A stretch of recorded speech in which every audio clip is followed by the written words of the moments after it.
Those of you that don't know me, I'm Professor Atkins here at the college. I've been here for quite a while, 35 years. I teach entrepreneurship, leadership, management, travel and tourism, things like that. It's a blast, of course, being here at the school and getting a chance to work with so many students and help you all move through with your careers. We have a very distinguished panel with us today, and the format is going to go something like this. They're all going to tell you about 10, 15 minutes time or something like that, how they got to where they got to, what were some of their trials and tribulations, where have they been, where are they going, maybe what they see in the future, maybe something about even what they would recommend for students today in thinking about careers. So after they've gone through, make some little notes in your notes as you're listening to their stories. And then we're going to open up the questions and answers, and we'll have a microphone here that I can hand out to anybody to ask a question. We are being recorded in the back of the room, so be aware of that. That's why the microphones are necessary to kind of speak up. So that's our overview. Now we're going to officially start in. So I'm going to turn this microphone on to get a little bit more vocal. Is that happening? All right, so I'm going to introduce our four folks that we have with us. First of all is Lauren Archibald, and she's the assistant GM of Homewood Suites, and she'll tell us about that. I had the opportunity of having Lauren in a class several years ago, maybe 3 or 4 years ago. Outstanding student, so she'll tell you more about that. Then we have Kim Saheim, and Kim is a marketing and sales director of Hampton Inns and Doubletree Hotel. She's not anymore. She'll tell you all about that change. Never was. Never was. Somehow we got that on the wrong card. She's where? I'm with the Lake George Regional Chamber of Commerce. Okay, she's with the Lake George Chamber of Commerce. And Tom Guy, who is the general manager of the Sagamore Hotel, is with us today, along with Heather O'Neill, Old Post Grill, and 3 food trucks, and she'll tell you about those. So we're going to start. We don't have to go in any particular order. Whoever feels like maybe starting, chime in. Okay. All right, so Heather's going to start. We'll hear from Heather. Heather O'Neill, at the Old Post Grill in Outlets. I opened a restaurant in 2003. Did not start out working towards getting into the hospitality industry. I actually was in school for engineering. Took a massive departure, obviously, from my studies. I always worked in restaurants my whole life. Since I was 14, my first job actually was a busser in the location that I currently own. It's called CK Balloons at the time, for if anybody remembers.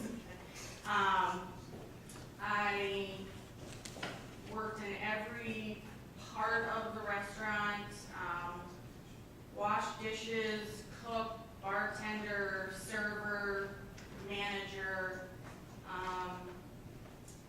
and when I got done with school, I just couldn't see myself moving into the direction that I had gone, to school. I love people. I love being around people. I am an entertainer by nature. I love food. I used to throw dinner parties all the time and love to wow my friends with fun little gifts at the table and making these elaborate meals. And I just figured, well, you know what? Let me give it a shot. And all of my years working in restaurants, working in different aspects of the restaurant, never in a million years prepared me for what was about to happen when I opened a restaurant of my own. As good as I thought I was at my job, I really knew absolutely nothing. Fortunately, when I first opened, I opened an 85-seat restaurant, so I made some mistakes along the way, and I changed how I thought about things, and I'm very happy that I opened where I did, so I could make my mistakes on a very small scale. The location that I have now seats over 200 people. I have opened 3 food trucks. As of last fall, I started with 1, and I purchased 2 more. I also have a deli. One of my food trucks, which is a grilled cheese truck, was at the Saratoga racetrack this season. Did very well. I'm now finishing up negotiations with a ski center to put the grilled cheese truck at a ski center. So I figured grilled cheese, soup, goes hand in hand with being outside in the cold. They love the concept, and so in the next few years, I'd like to see the grilled cheese trucks at ski centers throughout the area. I would say that, you know, part of the learning curve and, you know, getting to where I am is not being afraid to ask for help, not being so set in my ways that I couldn't make changes, you know, because I did make mistakes, but you learn from your mistakes and you move on, and instead of worrying about, oh no, I did this the wrong way, it's like, okay, well, let's move on and let's figure out how to fix it, and it's worked. I work very, very hard. I don't often get days off, and even when I do have a day off, there's a chance I'm still at home working. Never think that you're too good to do any job. I mean, when I tell you I've done everything in the restaurant, I have literally done everything, and some of it is ugly. I'm not afraid of getting my hands dirty. I can do anybody's job in the restaurant. So my staff has that level of respect for me because they know that I can get right in there with it if we need to.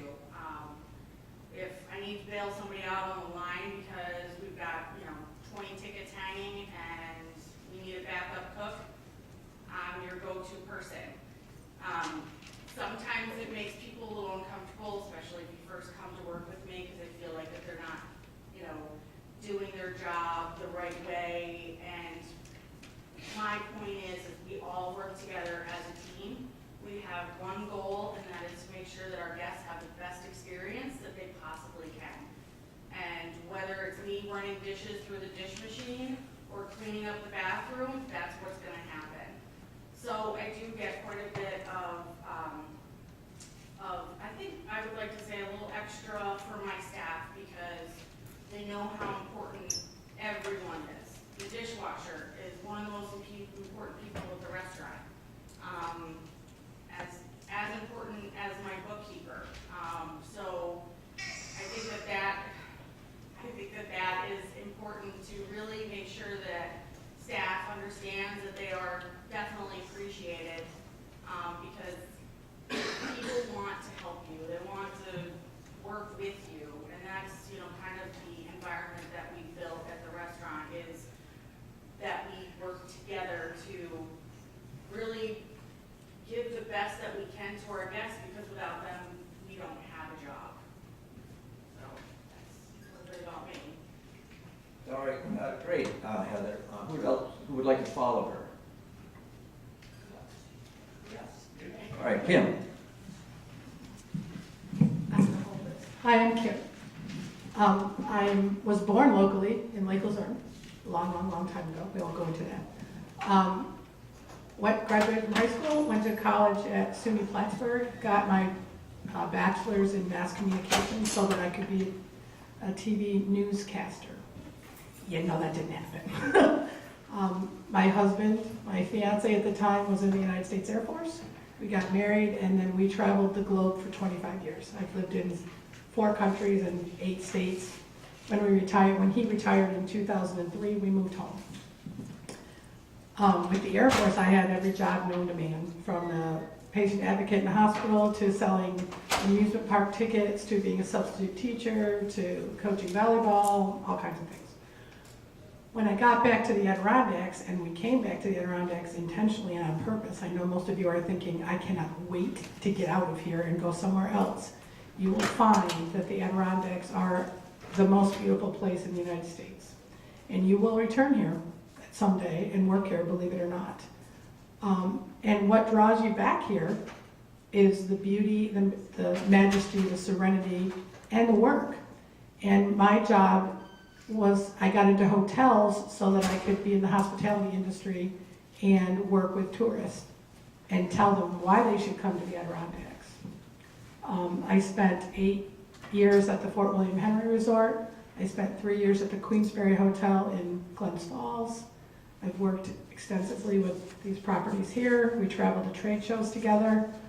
And then about probably 2 months ago now, I started with the Lake George Regional Chamber of Commerce. And for those of you that don't know what a Chamber of Commerce does, it does many things. It allows businesses of all types to come together and have a collective voice, both in the region, if they're small-owned, what we call mom and pop, a hotel in Lake George that's owned by private owners and has maybe 10, 12 cottages, to the Sagamore, which has 300 plus rooms with cottages and is a beautiful 5-star property. We all work together to promote the industry and the area for tourism. My job is to get members to come into the chamber and to go out and find tourists. I go to travel shows. I'll be in Montreal in 2 weeks, inviting our neighbors to the north to come to the Lake George area and make it a year-round destination. Because we all know the beauty of skiing and snowmobiling, snowshoeing, horseback riding in the winter, but most people believe that this area closes the doors in the winter and that we all go to sleep. But Heather runs a restaurant year-round, and Mr. Guy runs the Sagamore, which has an awesome wintertime activities. Our season does run most of the time from the end of April until right about now, when the leaves are turning and our last groups of leisure travelers believe this is when we roll up the sidewalks, but we don't. We continue to move on and to be able to develop and bring new businesses, more hotels, more restaurants, more activity into the area. And that's why you have a hospitality section here at SUNY Adirondack. Your most important thing, I'm in sales, and sales are the most important part of any of the areas, the hotels, the restaurants, the whatever. And you have to believe in your product. You have to be able to go out and tell people and believe that you should bring people. Why should visitors come here as opposed to going to Las Vegas, Nevada? What? We're not even comparable with Las Vegas, Nevada. Yes, we are. You have to find the niche. You have to find the people that want to come to this area and why. I go, wow, we have a Six Flags park. You do? We do. We have a 32-mile lake that's gorgeous. You do? We do. You can ski. You can snowmobile. You can parasail. You can go on a cruise. You can hike. You can bike. You can go to Montreal and see Canada within 2 hours. You can take the craft brewery tour. You can go to where the wine's made. You can pick apples. There are so many things in this area to do that if you're not doing them, if you're simply coming here to go to school and going home at night and not taking advantage of where you live and what there is to offer, you need to get out more. And I'm not just talking about in the evenings, although we do have nightlife. So what I'm telling you is to decide where your heart takes you, and it might not be where you are now, because I was going to be a TV newscaster, not a nudecaster, that would not be good, a newscaster. And life throws you different things. You get married, you decide it's not for you, you go for engineering, and then you say no. Or you go for newscasting and no. But you have to keep your opportunities open, let your smile be your logo, go out there and meet people, because you never know with networking who's going to end up being your boss, who's going to end up finding you a way into a job, because it's who you know. Thank you. Thank you, Kim. So you can see right away from our first two speakers, our first speaker, Heather, is like really focusing in on entrepreneurship, and Kim is really focusing in on being the ambassador, the salesman, the PR person. So who would like to follow Kim? Okay, Lauren. Hi everyone, I'm Lauren. I started here at SUNY Adirondack in 2007 as a freshman, just like every one of you out there. When I first came here, I decided I was going to go for nursing. Lasted a couple semesters. I decided that wasn't really for me, and then I moved on to graphic design, which again really wasn't for me. It's not really a realistic career kind of where we live, so I didn't really know what I wanted to do. I just graduated high school. I was just kind of going to classes to go to classes, and then I decided that I was going to do the Disney internship, which was a wonderful experience. I would recommend it to anyone who can do it. went down to Florida for about 6 months. I worked at the All-Star Sports Resort in hospitality. I had never thought about hospitality before. I worked in restaurants my entire life, but really never thought about hotels or anything like that. When I went down there, I worked in food and beverage, just kind of serving people food, things like that. Nothing exciting, but like I said, it was an experience that I think everyone should be able to experience. When I came back, well, when I was still down there, I decided that when I came back here, I was going to go switch my major and go to school for hospitality because I very much enjoyed being around the people, the guests. Even I didn't work at the front desk or anything while I was at the resort, but you still get a lot of one-on-one time with people, especially at Disney. It's such a magical place that it was really nice. So I decided when I came back, I was going to sign up for hospitality classes, and I ended up graduating with my associates in hospitality and tourism. When I came back, it kind of worked out perfectly because Paul Smith had just, Plattsburgh, they have the 4-year programs. When I got here, Paul Smith was also doing it for hospitality. I didn't really feel like going away. I knew I wanted to get my bachelor's. I didn't really want to go away at that point. So when I came back, I joined the Paul Smith program here. I took all my classes right here on this campus. It was kind of a very fast-paced degree. We met on Mondays, 5-hour classes. Each class was about only 5 weeks long, so it was really fast. Graduated in about 2 years. While I was going to school, when I came back and decided that I was going for hospitality, I still wasn't working in hotels. I was still working at Rocco's, an Italian restaurant that I worked at my entire life. My business law teacher actually got me into hotels. His wife had worked at the front desk at the Hilton Garden Inn in Saratoga Springs. So he took my resume one day, brought it to his wife. I got a call the next day, went in for an interview, and started working the front desk at that hotel. I worked there full-time while I went to school full-time, all through SUNY Adirondack and then Paul Smith. I went from front desk to supervisor, and then as soon as I graduated from Paul Smith, I got promoted to a front office manager. Was there in that position for about a year, and then I got promoted to an operations manager, but down in Miami. Same company, but I was just transferred down south. And like they said, the Adirondacks is definitely something that you're not going to get anywhere else. And I realized that after being down there for, again, about a year, that I wanted to come back up here. So the company that I was with was White Lodging. They are a fantastic company if you're in hospitality. They have hotels all around the U.S. It's a very huge company. I'm now with Veeder Hospitality, which is a little bit smaller. All their hotels are really based out of the Saratoga area. They only have 5 of them.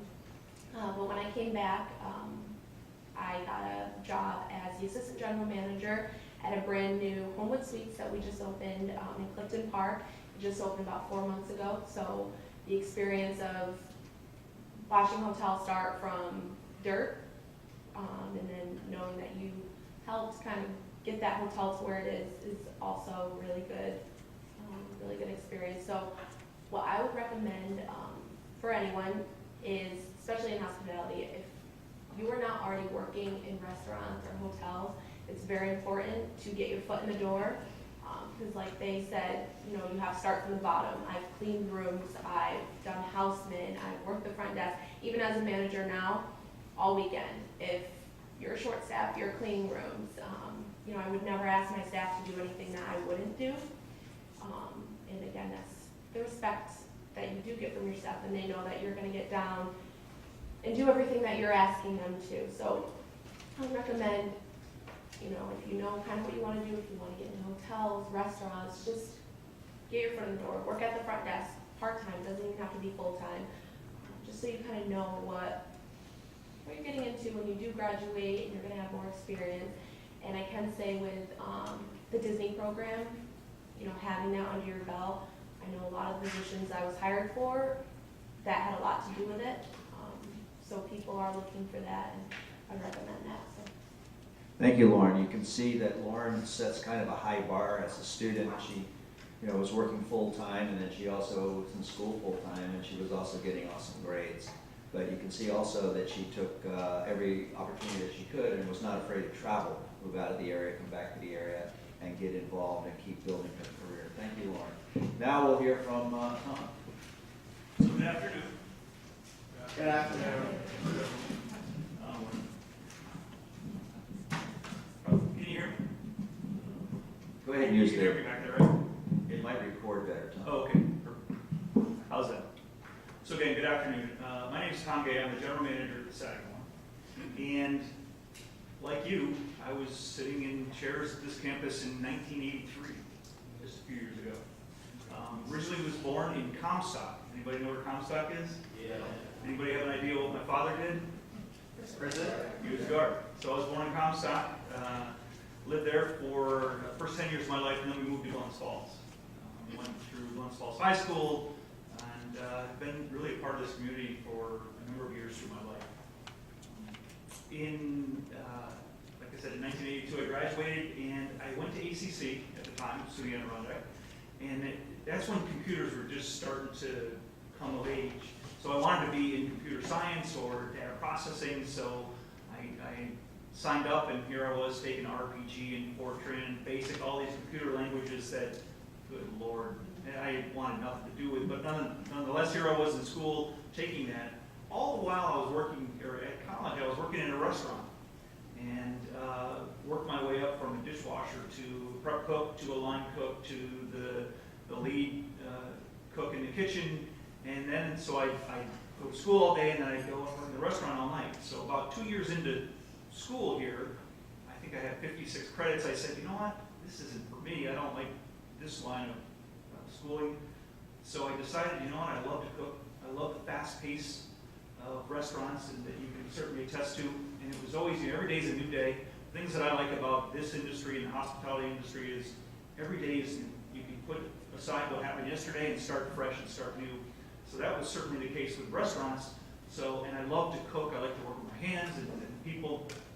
So I left ACC and went to CIA, Culinary Institute of America in Hyde Park. Went there for 2 years and graduated and became a chef.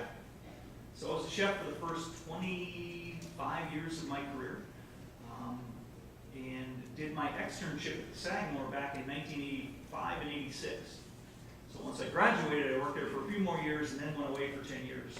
Went across the country. I was, had felt that the first couple of years in my life, I wanted to get out and experience and see what the world was about. So I worked in Texas and Missouri and Pennsylvania and Vermont, and then had an opportunity to come back to this area, to the Sagamore. They were looking for an executive chef in 2000, and I had worked here prior, so I said, you know what, that's a great opportunity at the time. Left a single guy and came back with a wife and 2 kids. So in 2000, I started back at the Sagamore, and I've been there ever since. The first 2 years of my career, or tenure at the Sagamore, I was the executive chef. Then I became the director of food and beverage. Then I became a resident manager, and then I became the general manager. So I've been there for 15 years this stint, having worked 4 years back in the 80s at the Sagamore, and it's an amazing property to work for. I hope you've all been to the Sagamore. If you haven't, please come. The Sagamore is 390 rooms. We're on a 72-acre island on Lake George. It's a full-service resort hotel. We're open year-round. We're not open every day in the winter, but we're open every weekend in the winter, so 52 weekends a year we're open. What we call our peak season is mid-May through mid-October is the peak season. Then we have the shoulder seasons, the holidays, what have you. The thing that I like working about Sagamore is it's kind of like the community in and of itself, is in that we have all the trades. We have sales, we have accounting, we have engineering, we have hospitality, we have front desk, we have all the facets that would be in a community we have.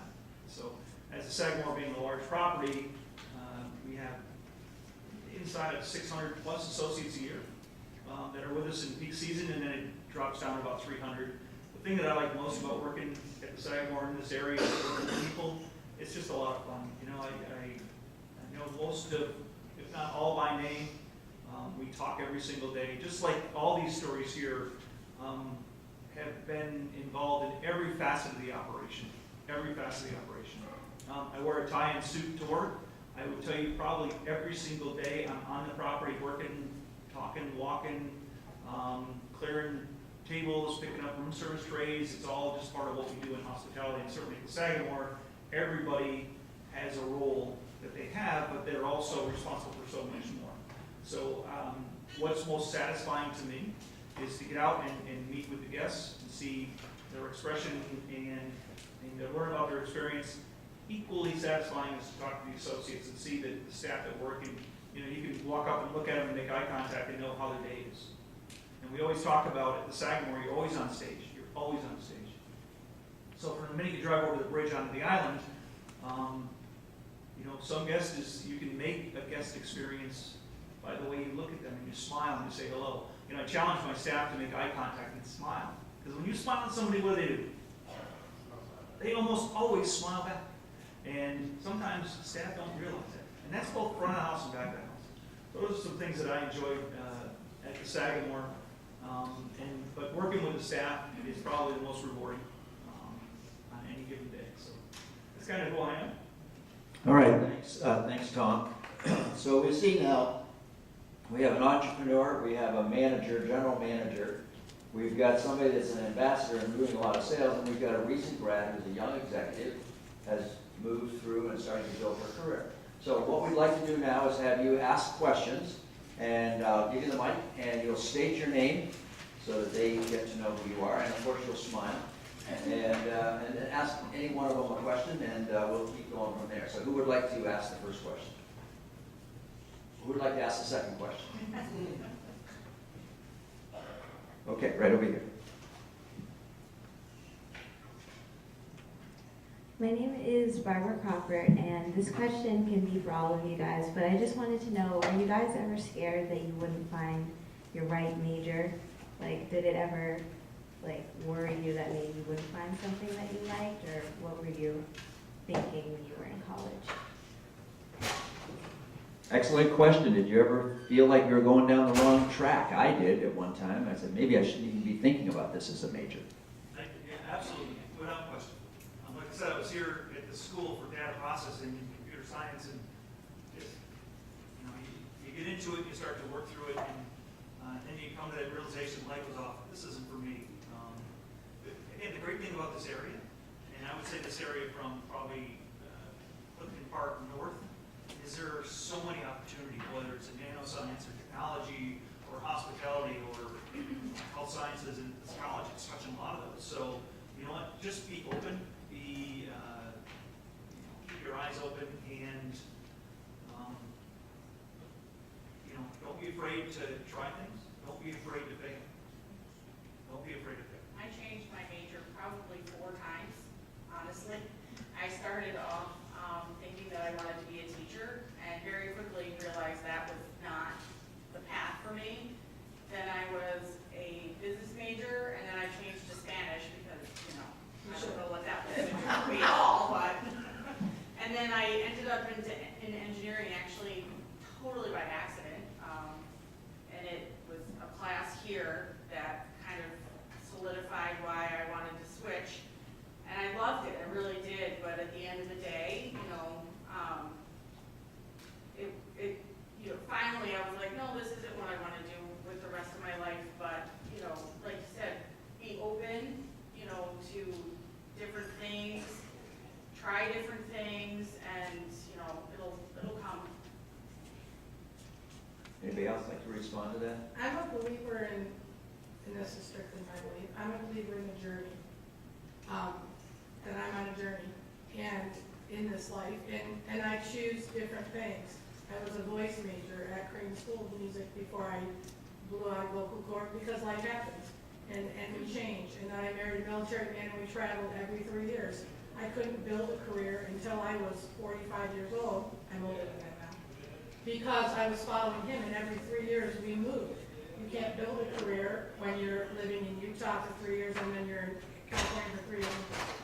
So for me, it's finding what I love at the time. And I have a son who's a student here, and I tell him the same thing. What you're interested in now at age 20 is not what you might be interested in at age 40 or at age 60. And so you you do what you love, that's important to do what you love, because you're going to be working a lot of hours in your life. So if you're miserable and you don't like where you are, the only person that can change that is you. And so you pull yourself up by the bootstraps and you do that. You're constantly learning, every day is a learning, whether you're learning that you don't want to be a teacher or you're learning that you do want to be something else. But it's life and it changes. As long as you can roll with that and change with that, and as long as you smile and have that optimistic personality, doesn't matter what you do, you're going to be successful in it. Lauren? Same thing, when I graduated high school, I had no idea what I wanted to do. My dad kind of forced me, I guess, to come here. I started off with nursing, did not do very well with that. Like I said, then I went to graphic design. Didn't want to do that either, and so I think I did the internship to just kind of get away for a little while. But little did I know that was the perfect thing for me to do, because when I came back, that is, what I wanted to do.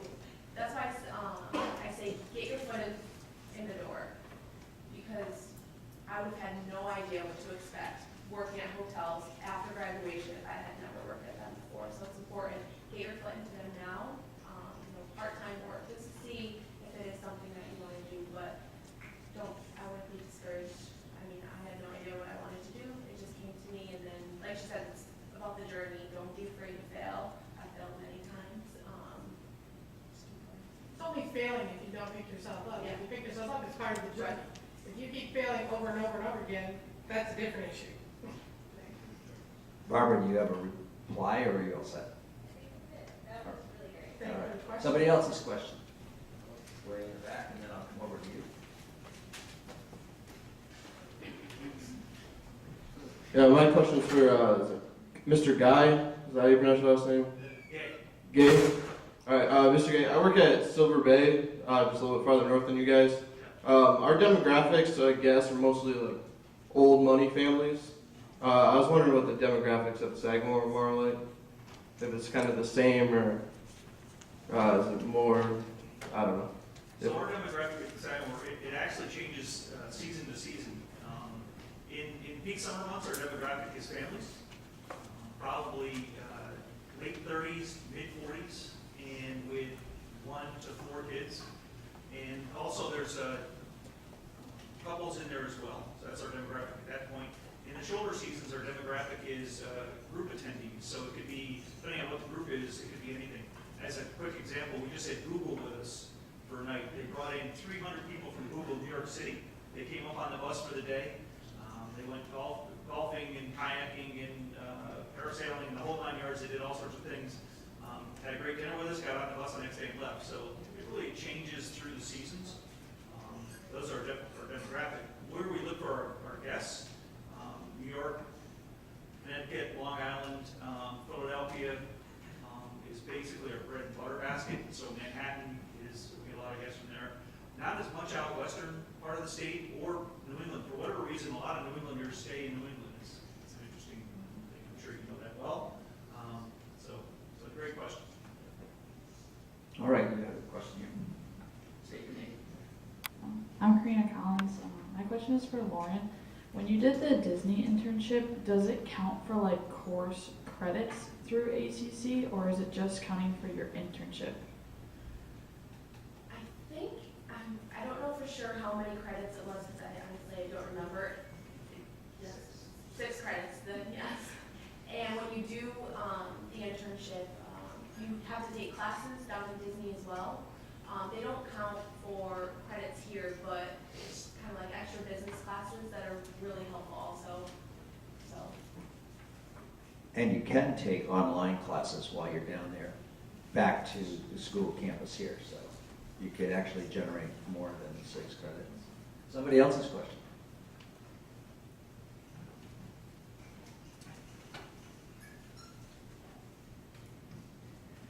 Hi, my name is Logan Ethold, and I wanted to know what was the hardest part of getting into your businesses or your current job, such as the assistant GM? Hardest part of getting into your jobs? You mean getting the job or? Or starting your business or whatever you want to do. Where we are currently. Yes. Where you are. For me, it was age. Yeah, it's difficult when you change jobs. At your age, you're thinking you're going to build a career, and you're going to start a path taking you to destination Y. But life happens, and my destination Y changed. And so I found myself I was in the hotel industry and wasn't having fun anymore, and was spending the majority of my life there and thought, this isn't what I want to do, I want to change to something else. But now, I'm a 50-plus-year-old woman who's looking to get into a new career. So we're getting closer to finding out how old she is. I'm 54. I'll be 55 on New Year's Eve.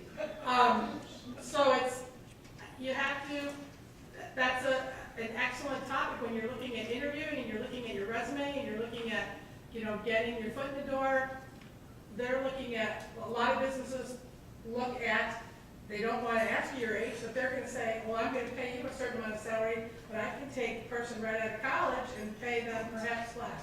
So age became a factor for me. I had to have a big bone of confidence and, pipe yourself up and go in and present like we all do in interviews, why you're the best candidate. Why is the 55-year-old woman a better candidate than, new blood, new excitement, new whatever. You have to sell that yourself. But that was mine, and it might all be in here.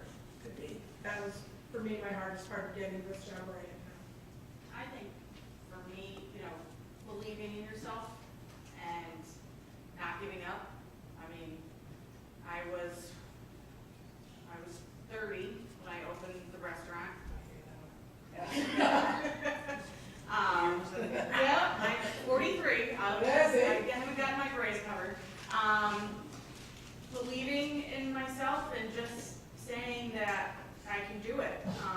My father always said this one thing to me, that hard work is the penalty of excellence. And if you want something, you have to work hard at it, and you just don't give up. And I knew that I wanted to be in this industry, and I just kept at it and just kept plugging away. And when I made a mistake, I just fixed it and moved on. I didn't worry about it. And so I think that, believing in yourself is one of the biggest things that you can do for yourself, obviously, but just keep pushing forward and telling someone that you are the best person for the job or whatever the case may be. I mean, I have to do that, keep putting ourselves in a scenario where people want to come back over and over again, and that's basically like asking, just keep saying, we are the best. We are good at what we do. The food is really good. The atmosphere is very comfortable. You can come in and relax and have a nice time. And, and so that's always just plugging away and, saying that we think that we're really good at what we do. And so that's, I think that was the biggest thing for me was just, I knew I could do it. And there was no other thought in my mind. Does Lauren or Tom want to respond to that? The same thing as she was saying, you have the work ethic, the experience, you need to let them know that you are the right person for the job. I guess the biggest challenge for me is not so much, getting the positions that I've had, but being good in those positions. I'm 26, and most of all the hotels I've worked at, the staff has been a lot older than me, so it's very challenging to make sure that you're getting the respect of everyone there. It's very hard for you to go in as, the boss and everyone else being older than you. You want to make sure that they know that you're there to work with them. You need to get the respect, and moving hotels so much, you have to keep doing it over and over. And that's been a challenge, but just go in and you work, you let them know you're there, you're a team, you're working together. Those are all good pieces of advice. When you're younger, I guess you don't have as much experience, right? So you don't have that to sell. But you've got your youth and your thirst for learning, and you're going to tell the person that you're going to go as fast as you can and learn as quick as you can. When you're a little bit older, you've got more experience that you can lead with as a sales card. But the bottom line, and I heard it over here, that the penalty is hard work, which, you know, you have to have that hard work in there. I mean, if the job is to climb a tree, you want to hire a squirrel, not a turkey. So if you're a turkey going for a tree job, I don't care how great you tell everybody they should hire you, you're the wrong person. Get those, do the hard work and get the skills, right? And then you'll be the squirrel that'll climb a tree. Somebody else? Question for our guests. I got a question then for each one of you. Heather, you know, you're an entrepreneur. So entrepreneurs have to steal second base. You know, they have to be risk takers. And you have to not be gamblers, but you have to somehow, you got to somehow figure out how to get a hold of your gut, right? And steal second when the time comes. And so you stole second base when you opened up your first restaurant, and you stole second base when you opened up your first food truck, second and third food trucks. You know, can you explain psychologically how you prepare yourself for that? Because some of the people in this room are entrepreneurial, and there might be a tip in there. Oh, I think this sounds terrible. I think that I probably don't, I don't worry about it. I just go for it. It's not even in my mindset that I'm not going to make it. It's just not there. I don't know why, but you know, but I think that's kind of, if you are looking to get out there and open your own business, you have to have that mindset. Because any little bit of doubt can, you know, grow and take over. So I worry about some things sometimes at work, but for the most part, you know, I just go in every day and just say, you know what, we're just going to do the best that we can, and we're going to have a really good time, and we're going to make sure that that, you know, is conveyed to the guests that are there. You know, of course I worry, you know, I worry about the business. Things change all the time.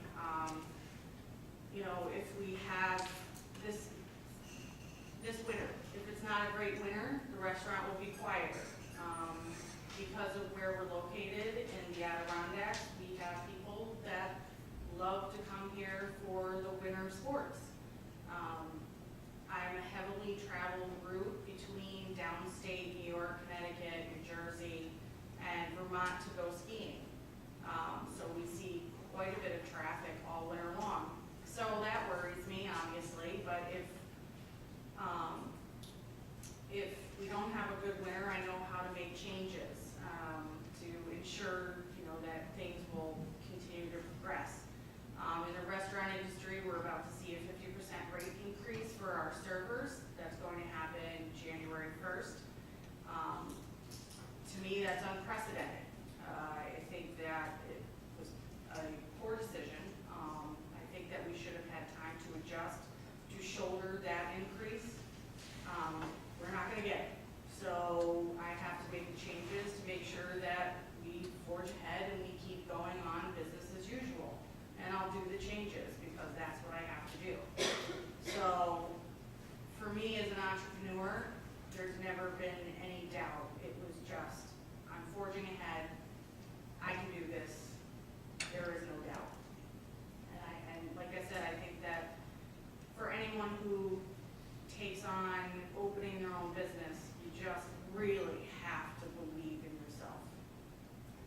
So if I get a couple of takeaways there, 1% doubt, you're out.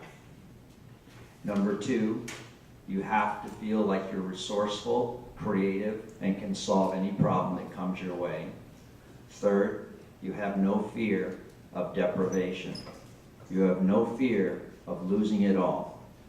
Because you know if you lose it all, you know though, Heather, that if you lose it all, tell me if I'm wrong, that if you lose it all, you can rebuild again. Well, but also, make no mistake about it, we've all done our homework. She didn't blindly say, I think I'll be in the restaurant business. Exactly. She did her homework. She knew what she was gonna have to spend to open food carts, food trucks, what it was gonna cost her, what she could make, where she should be. She did some research. She went out and learned. She just didn't say today, let's buy a food cart. there's homework to be done no matter what job you're going into, even if it's an interview. You wanna know, you wanna go interview with, Mr. Gay at the Sagamore, you better have done your homework on the Sagamore. You don't just walk in blindly and go, oh, you're a hotel. No, you better have done some homework and know where you're headed. You know, you're not gonna go to the Lauren and ask to be a housekeeper if you don't know what a mop is for. You know, you gotta do some homework. We've all spent a lot of hours doing homework. Question way over here. You don't have to walk over there, I can project. Go ahead, project. My name's Tyler, my question's for Heather. What kind of things do you do to market yourself? Because you can't just open a business and then expect to have people come in and eat your food. This is true. I am active in the community. I am a member of Kiwanis. I am on the Double H Gala Committee. I've been a member of BNI, which is a networking, a group of people that meet and network. So networking is huge. It's absolutely huge. It's meeting people, making introductions. You never know who you're going to meet, when you're going to need their help. So networking is very big. Social media is big with us. We have Facebook pages. I've had to ask teenagers at the restaurant to put tweets out there for me because I can't figure it out. We have websites. Print ad, we don't do a ton of print. We almost do zero print ad during the summer. Where the restaurant is located is Hollywood and Vine. We have an unbelievable location, so we don't do print ad during the summer. We do print during the off-season to remind our locals to come back, that they can drive up Route 9 without sitting in traffic forever. Which is a wonderful thing for our area. It's wonderful. So that's what we do as far as, for advertising. It's mainly social media at this stage, for us. And like I said, just networking. I've known you for how many years? I don't know, Phil's over there. Yeah. I worked an event at the Sagamore with one of my food trucks at the golf course. I've gotten a lot of referral business, and like I said, that's networking. I've catered weddings for 300 people. I've helped out NYRA. I've recently started working with Mazone Hospitality, which is huge, and they have recommended me for jobs. I'm doing an event in Clifton Park in a few weeks based on their recommendation for community care physicians for about 700 people, I think was the last count. There will be other food trucks there as well. But a lot of it is who you know. It's being a part of the chamber. I've been, to the Sagamore as a guest as well, and by the way, he's totally telling the truth. I've seen Tom actually working. I don't know, he probably didn't recognize me, but I was up there during the winter fest and feeling awful for the bartenders standing outside in the ice or castles, but they are amazing. But I saw him walking around working. So just getting out there and meeting people is really big. Someone else. Kind of a follow-up. What inspired the name? For which? Your restaurant. The restaurant. When I opened in 2003, the restaurant that was there before me was called the Trading Post. It was there for a really long time. It's currently the Blue Goose. I knew then that I was probably going to want to do something else or move on. So I changed the name a little bit so that if I was ready to leave, I could take the name with me and not have to start over. So we kind of incorporated a little bit of the Post in there and we threw some E's at the end of Old and Grill, made it a little jazzier, I guess. And so when we left the restaurant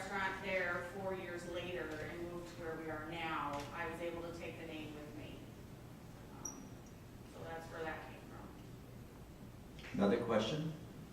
All the way on the other side. My name is Anna Honesty. I've never been like overwhelmed by the word. Cute, yes, yes, absolutely, absolutely. There's always moments that you're, you know, I mean, there are times I would like to change my name. I'm sure everybody here can say that, you know, where you've got a ton of people coming at you. I have, during the summer, I have about 75 people that work for me. At any one time, we probably have, I would say 35 people on staff every day during the summer. So when you've got people just kind of bombarding you at all times, that can be a little overwhelming, absolutely. And then, you know, I might go in the walk-in cooler and just take a moment, maybe tear up a little bit privately, and then you just say, okay, that's it, we just gotta keep going. You also have to find your center. Whether that's, I mean, we're in the Adirondacks, for God's sakes, go outside and hike, and take an hour, meditate, do some yoga, meet with friends, have a cup of coffee, whatever it is for you. But we all have, I'm sure, we all have spouses, or we all have people we can bounce things off of, good friends. We all have a place to unload. We're no more overwhelmed than you are as students. So most of you are working. Most of you have families, and with families always comes issues. Whether it's siblings, parents, grandparents, whatever. Life is, that's what it is. That's life, that's part of the journey. So learning to not be overwhelmed while you're going to school and working is going to teach you not to be overwhelmed while you're raising a family and working, or while you're traveling and working. It's just finding your happy place, that's all. So I would say, there's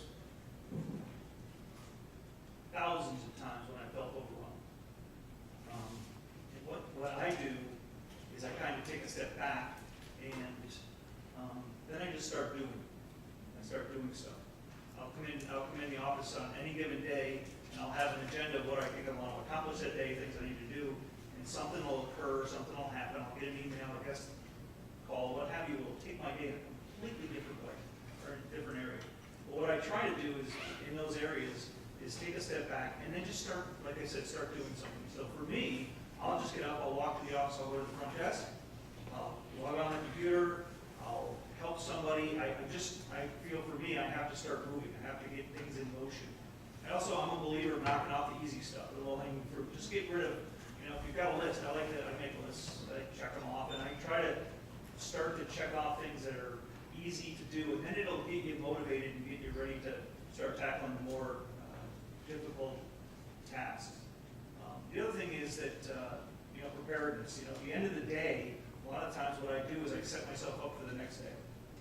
So we do what's called a daily roundup, where we talk about a number of guests in-house, arrivals, departures, groups in-house, et cetera, all the things that are important to the team at the Sagamore. So we put out kind of a bulletin the night before for the next day, so that when you come in, you can kind of take a snapshot and see what your day is. Prioritize is something. When you're thinking you're going to be overwhelmed, prioritize again. Put your efforts and time into things that are important. And then sometimes you can't get to everything. So it's okay sometimes to put something aside, but keep the things that are important. The other thing that I would I would say, for me personally, it took me probably 30 years of my work experience to realize, but get to a point where I don't necessarily go to work anymore. I don't look at what I do as a job anymore, and that was a huge shift for how I view things. Every situation that you're in, everybody in this room, the way you look at it, you control. Without question, you control it. So if you let it be a job and you let it consume you, it will be just that. But for me, I got to a point, I work a lot. I worked 6-7 days this last week. I worked 7 days. I probably worked 85 hours. I have a wife and 2 kids and a dog and all that good stuff. But I find time, but it's not, I don't get bummed out about, oh my God, I'm going to work tomorrow. It's just what I do.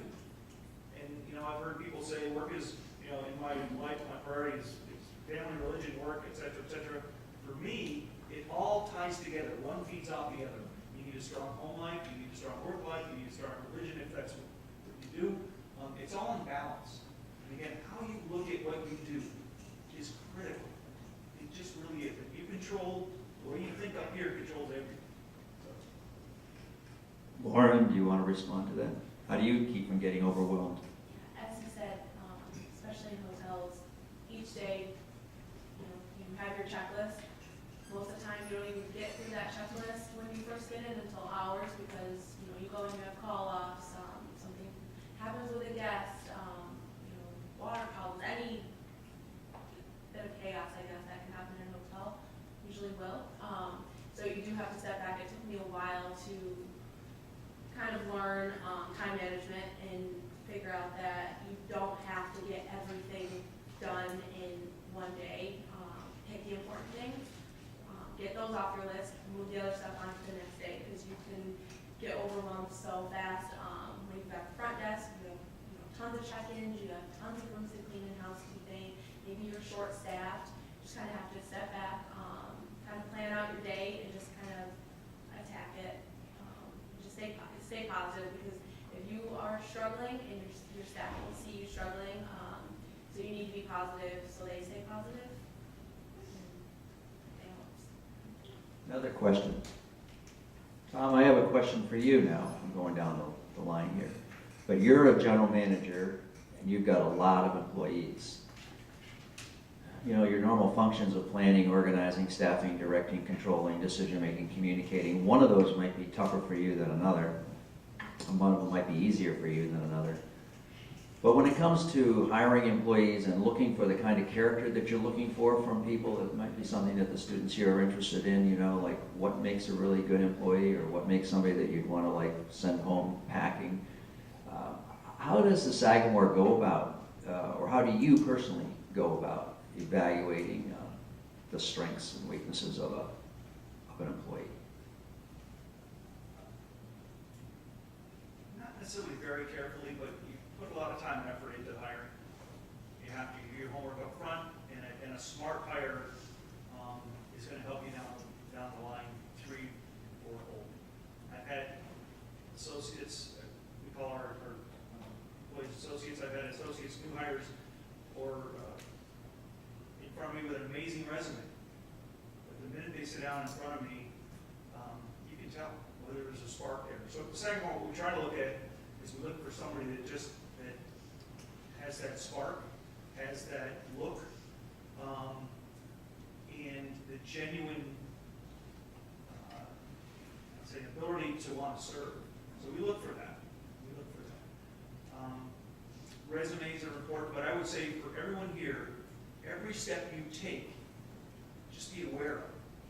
I talk to associates that come in, I had a hard day, I'm going to quit, I'm going to leave, I'm not going to give notice. And so you try to walk them through it and say, you know what, it's not necessarily the right move. It's not the way that you want to do that. So everything you do, you're building your, not only your resume, but you're building your character, who you are. So it's critical and important that whatever job you're in, that you work hard, that you give notice if you're going to leave and go to the next step. That's important. When I interview, I don't necessarily ask the traditional questions of, how long you've been there, et cetera, I ask, you're going to have dinner with somebody, who would you like to have dinner for? Or with one person in the world or in history, just to hear how they think in their thought process. I ask them to ask me questions. Like she said earlier, if you're coming to work at the Sagamore, I'm going to ask, what do you know about Sagamore? How long have you been here? How many rooms do we have? I'm looking to see if you've done your homework. I will tell you the jobs that I've had through my career, I knew an awful lot about the place when I walked in. In fact, I've been lucky in a situation where when I went for interviews, it was more of I had a job, I didn't have to take that job, and I looked at that as I was interviewing them. And a lot of times I would turn the tables because I want to know about the culture, I want to know about who they are, I want to know about what they're about. And when I would walk through properties, when I worked, I can remember going to Pennsylvania. I worked at a property called Nemacolin Woodlands Resort and Spa in Pennsylvania, an amazing hotel. The gentleman who owns it owns 84 Lumber. He's a billionaire. just it's a ridiculous facility in the sense of how awe-inspiring it is.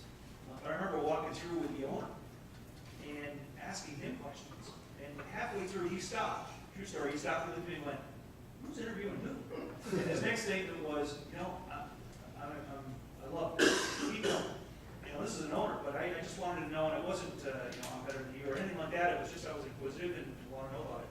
So when you're going anywhere to interview, it's important that you look the part. It's important that you are clean shaven. It's important. You don't need a tie on, unless you're going for an executive position or where that business has ties. But it's punctual, prompt, look people in the eye.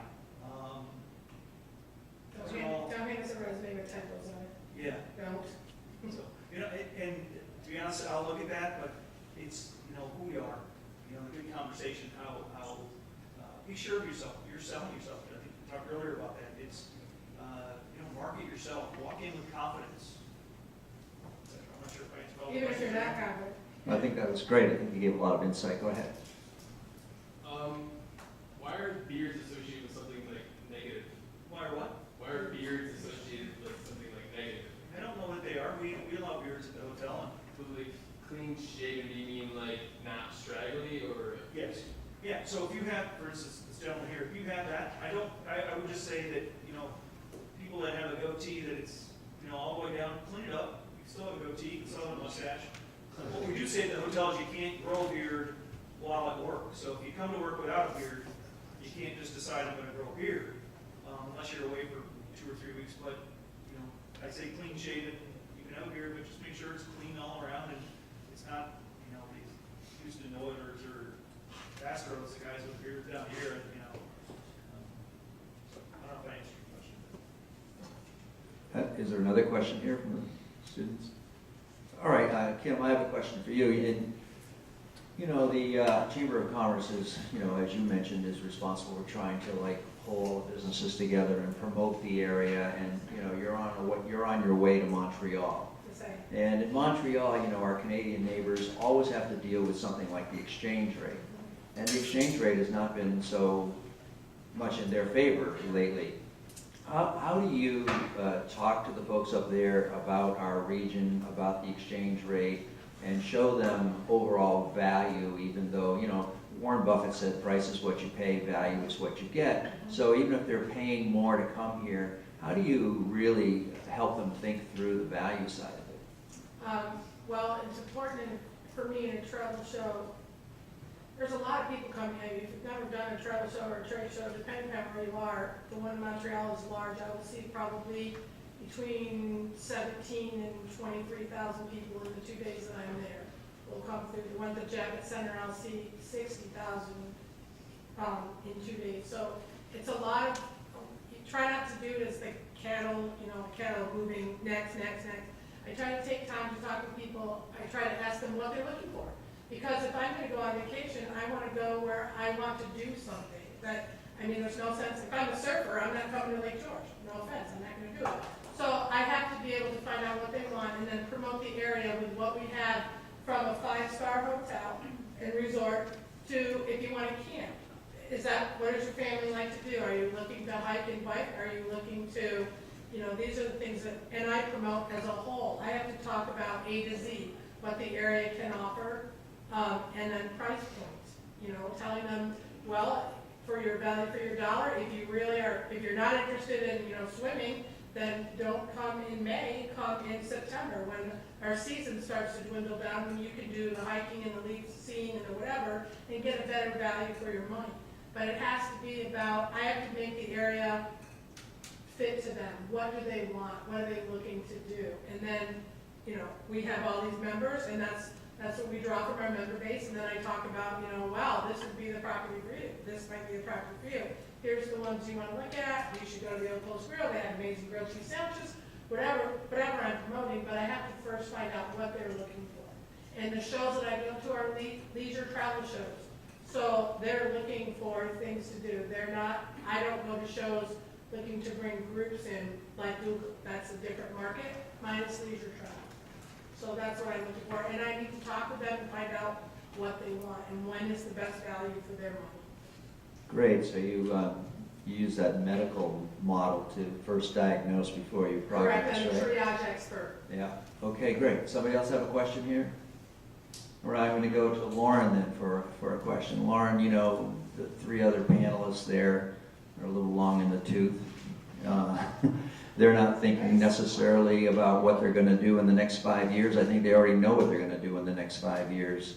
I don't think they're launching too far from what they're already involved in. But you, on the other hand, I think might be in much more fertile soil as to what you're gonna do in the next 5 years. Do you have any thoughts about that? Would you stay with the same company? Do you think that you want to learn as much as you can from this company, then go to another company that's a little bigger? Do you think you want to stay in the area, go to another part of the country? Do you want to go to Europe? Do you want to go to Asia and learn about hotels and things there, and then bring that expertise back to a larger metropolitan area, perhaps? How do you visualize, say, the next 5 years of your career? I would say I started off with a very large company. I was with them for about 6 years. When I decided to leave that company, it was terrifying because I started with them, kind of felt like, you know, if I leave them, what's going to be next? I ended up with this company, which is a lot smaller, and I think it was a very good move. My goal, I would say, I guess by the time I was 30, I wanted to be a general manager, running my own hotel. I think I'm on the path for that. We only have a couple hotels in this specific company. We are building a brand new one in Malta, so there's opportunity there for me. But I really enjoy working for Hilton. I work for Marriott. When I moved down to Florida, I was at a residence, and I do prefer Hilton.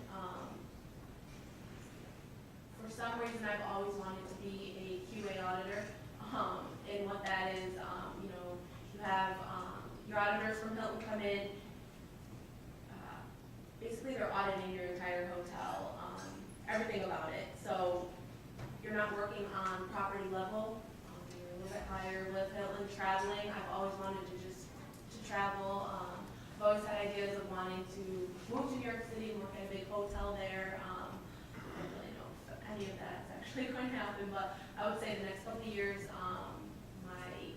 I'm focused on becoming a GM, running my own hotel, and then seeing how I've never been a general manager before, so we'll see, kind of how I like it, and then move on from there. But I would say my 3-year plan is to become a GM.